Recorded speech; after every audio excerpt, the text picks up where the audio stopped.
Remember back in October of 2008, just 2 weeks before the election, John McCain was running against Barack Obama. And there was this person, Ashley Todd. There's actually a Wikipedia page on this. It's called the Ashley Todd mugging hoax.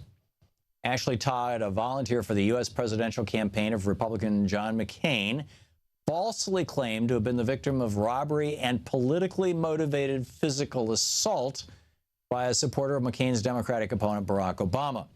The story broke less than 2 weeks before the 2008 United States presidential election on November 4. Todd later confessed to inventing the story after surveillance photos and a polygraph test were presented. She was charged with filing a false police report and entered a probation program for first-time offenders.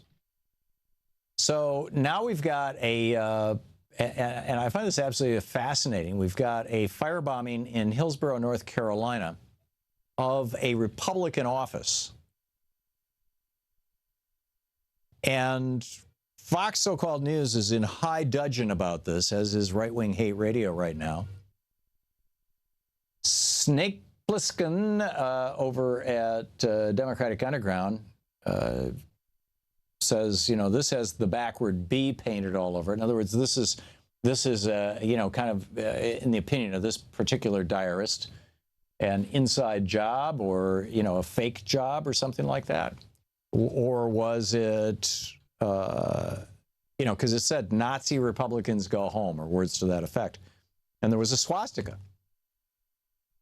So, you know, the Republicans and the right are spinning this like, oh my God, this is some, you know, the weather underground has resurrected itself, right? We've had right-wing terrorism, and I opened the last hour with the story about these three right-wing terrorists in Kansas who were just arrested by the FBI, planning to blow up mosques and kill Muslims as young as 1 year old the day after the election on November 9th.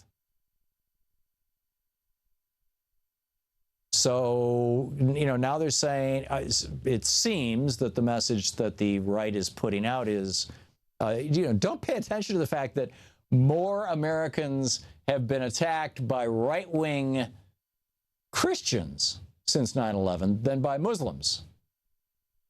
Don't pay attention to the fact that the FBI tried to report on this. They wrote a report in 2008, and the Obama administration, it came out in the first weeks of the Obama administration, January 2009, and they had to pull the report because it was a report.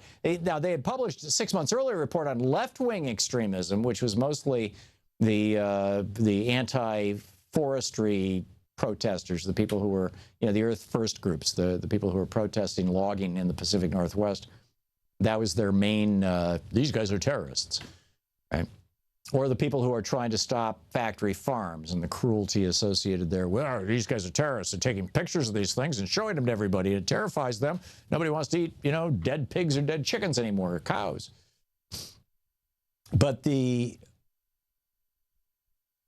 firebombing, you know, raises some interesting questions.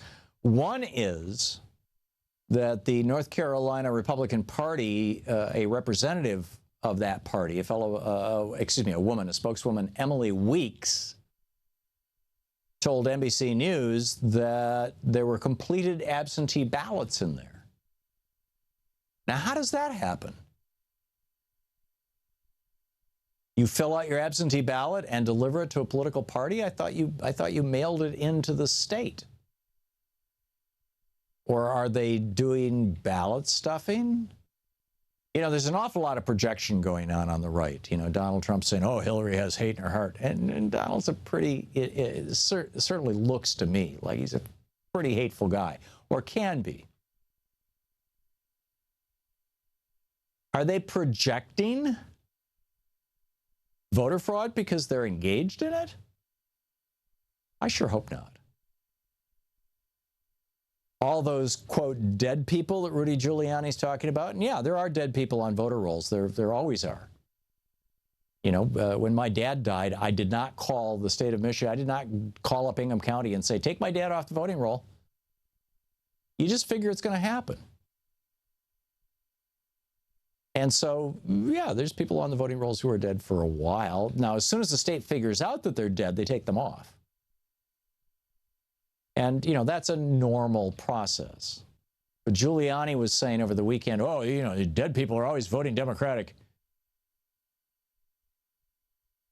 Where'd these ballots come from that were in this Republican Party headquarters or office, field office, whatever it was?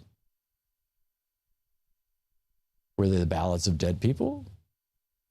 I don't know. You know, inquiring minds want to know.